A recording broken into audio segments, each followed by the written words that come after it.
अयोध्या धाम में जो कनक भवन है, जहां श्री सीताराम जी भगवान विराजमान हैं, वहां बगल में एक पुस्तकालय है। उस पुस्तकालय में एक पुस्तक बिकती है जिसका नाम है कनक भवन की महिमा। उसमें एक कनक भवन की महिमा की चर्चा छपी। अच्छा, एक तो कनक भवन सरकार में श्री राघव जी विराजमान है, एक मूर्ति वहां कनक भवन में चल है, एक मूर्ति अचल है, जो यात्रा आदि के लिए नगर भ्रमण होती है उसे हाँ, सरकार के वहां 3 स्वरूप विराजमान है कनक भवन में। तो एक तो चल है, वो सरकार चलते नहीं, वहीं पर दर्शन देते रहते भक्तों को। बाकी स्वरूप अचल हैं। ये कनक भवन मध्य प्रदेश के टीकमगढ़ जिले के जो नरेश हुए राजा टीकमगढ़ नरेश की देखरेख में यहां का पूरा काम धाम चलता है। प्रारंभ से आज भी चलता है। उनका वंशज कुछ मुंबई दिल्ली आदि में निवास करते हैं। तो महाराज, कुछ दिन पूर्व की घटना है। टीकमगढ़ के राजा ने जो अचल मूर्तियां हैं, चलने वाली मूर्तियां हैं, नगर के भ्रमण के लिए एक रथ दिया और टीकमगढ़ से ही एक घोड़ी भेजी। अयोध्या आई घोड़ी। घोड़ी पूर्व जन्म में शायद कोई पुण्यात्मा रही होगी। उसका इतना बड़ा सौभाग्य कि उसे जो सवारी करने का मौका मिला, उसके रथ पर आरूढ़ स्वयं साक्षात श्री कनक भवन बिहारी बिहारिणी जो विराजमान होते।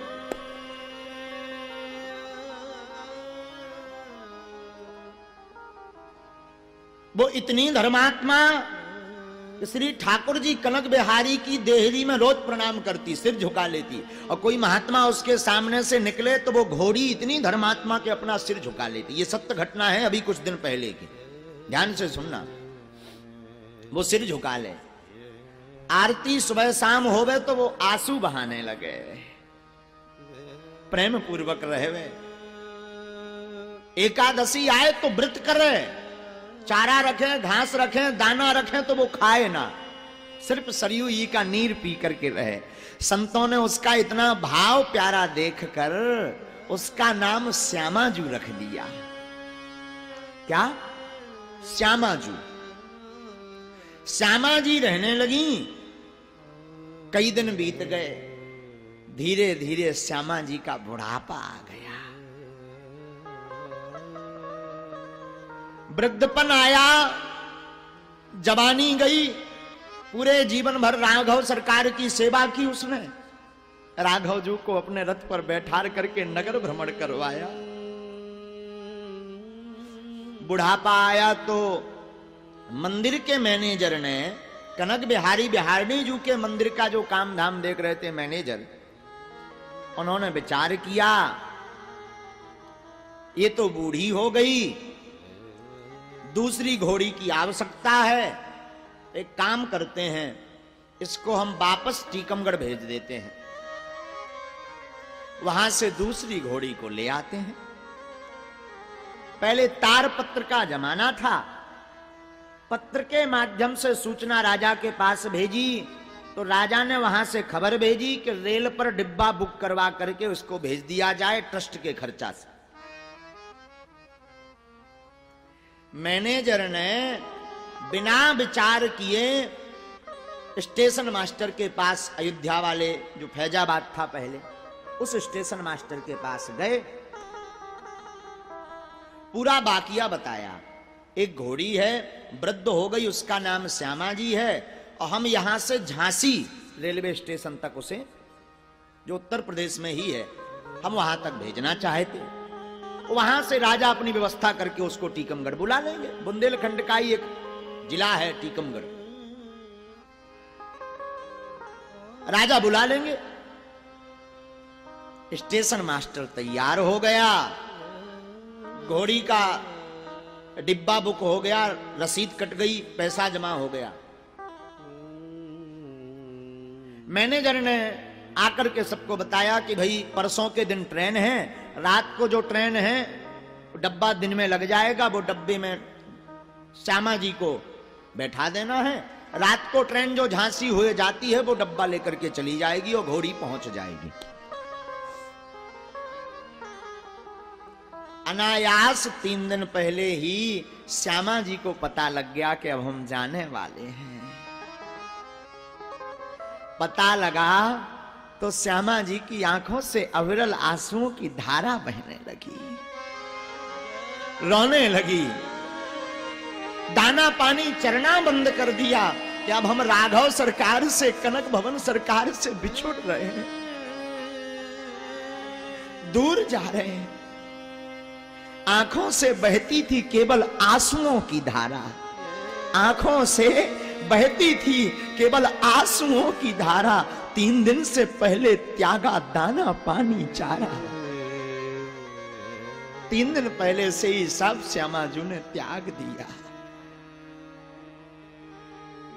रात हुई तो जो देख रेख कर रहे थे उन्होंने मैनेजर को बताया बीमार है। मैनेजर ने कहा 1 दिन की और बात, जाएगी। किसी ने कहा ये बड़ी भक्तन है, राघव जी को बड़ा प्रेम करती है, एक काम करो इसे यहां से मत, अब ये भाई भाव की चर्चाएं रहने दो, जाना तो है ही है, बरडा व्यवस्था गड़बड़ा जाएगी, दूसरी घोड़ा, दूसरा अश्व घोड़ी घोड़ा आएगा तभी काम चल पाएगा, इसका बुढ़ापा आ गया तो जाना तो है ही है। आहा, श्यामा रोती रोती रघुनाथ जी से कहती, श्यामा कहे रघुनाथ सुनो करी सेवा बसी तुम्हारी रजधानी। श्यामा रोते रोते कहती, ठाकुर हे राघव, हे कनक भवन सरकार। रोते रोते कनक भवन के बाहर बैठी बैठी वो घोड़ी कहती, श्यामा कहे रघुनाथ सुनो, श्यामा कहे रघुनाथ सुनो करी सेवा बसी तुम्हारी रजधानी। मैंने सेवा की तुम्हारी राजधानी में बसी रही, वृद्ध भई सबने बस औंध। श्यामा कहती, वृद्ध भई सबने बस औंध, छुड़ावो की तुमने हट ठानी। श्यामा कहती, क्या सरकार अब हम वृद्ध हो गए तो ये राजधानी छुड़ाने की हट आपने भी ठान ली? बात सुनी जब ते तब ते, बात सुनी कि हमें जाना है, बात सुनी जब ते तब ते, सूखत ना अखियन को पानी। और श्यामा कहे रघुनाथ सुनो करी सेवा बसी तुम्हारी राजधानी।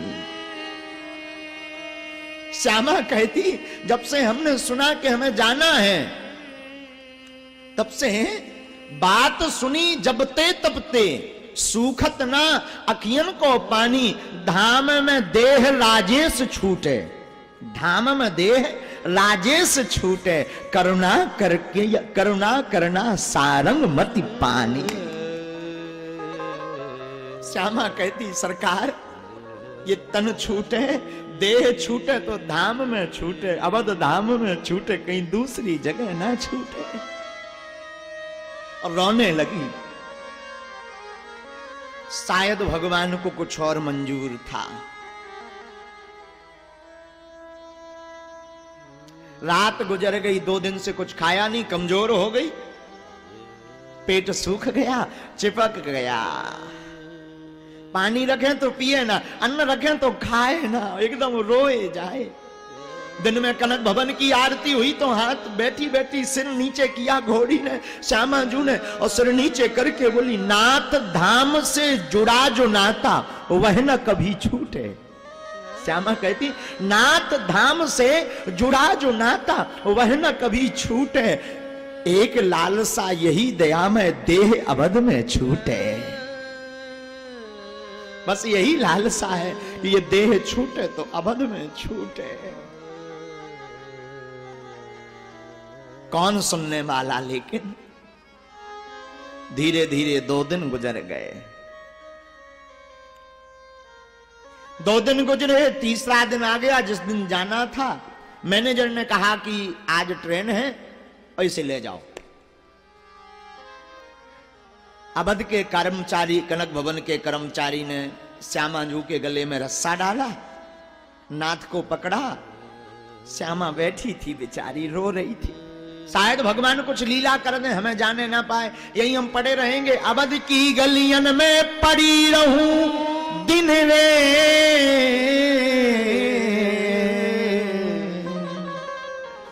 यदि नाथ छुड़ाओगे धाम तो कैसे कटेगी रे।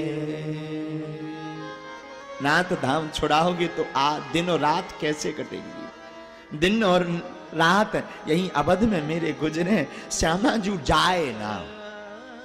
तो कर्मचारी बार बार पीटने लगे, ले जाने लगे। जब नहीं गई तो मैनेजर ने कहा ऐसे बांधो। एक दूसरे रथ से बांधा और खींचना शुरू कर दिया। खचुरने लगी बेचारी।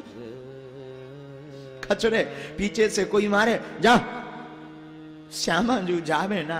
शरीर कमजोर हो गया, मन से भई उदास, तन से भई कमजोर।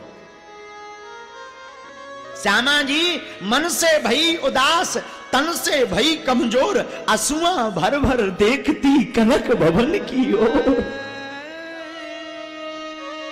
रोने लगी, आंसुआ भरा है। बार बार कनक भवन की तरफ देखती कि इन्हीं कनक भवन के सरकार के चरणों में जीवन बीता, इन्हीं के चरणों में जीवन बीता। अब मैं वृद्ध हो गई तो मुझे ले जा रहे हैं।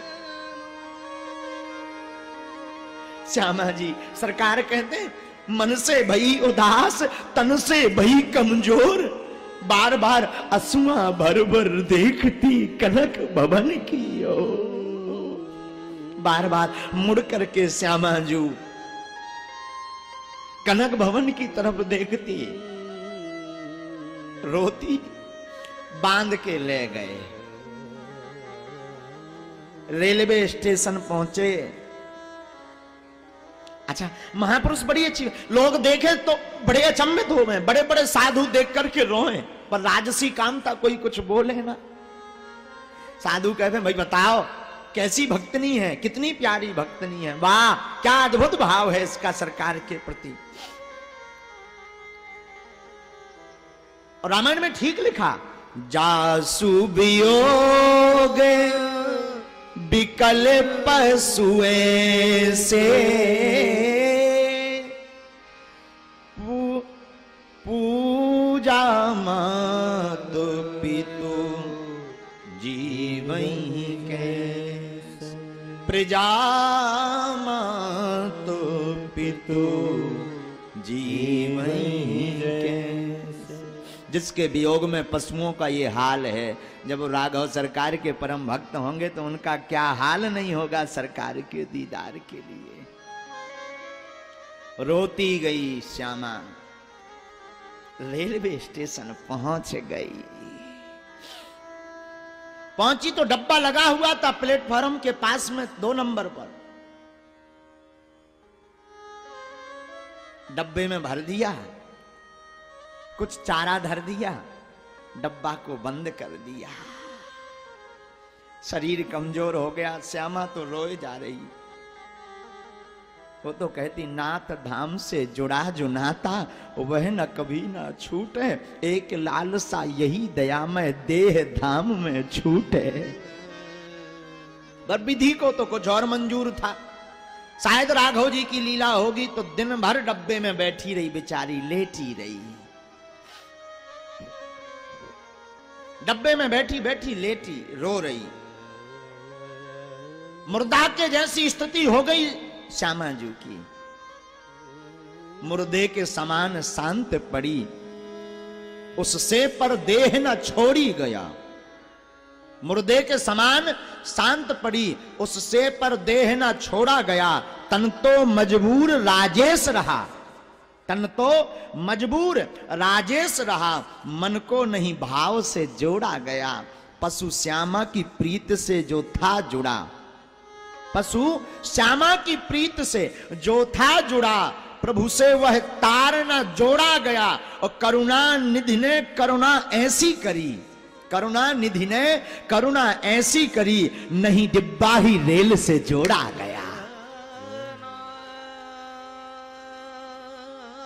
रात हुई तो जो ट्रेन जाती थी झांसी, तो रात के समय रेलगाड़ी आई अपने समय पर। ये तो बेचारी पड़ी थी लेकिन करुणा निधि ने करुणा ऐसी करी, राम जी को नहीं देखा गया, कनक भवन सरकार को नहीं देखा गया, तो करुणा निधि ने करुणा ऐसी करी, नहीं रेल से डब्बा जोड़ा गया।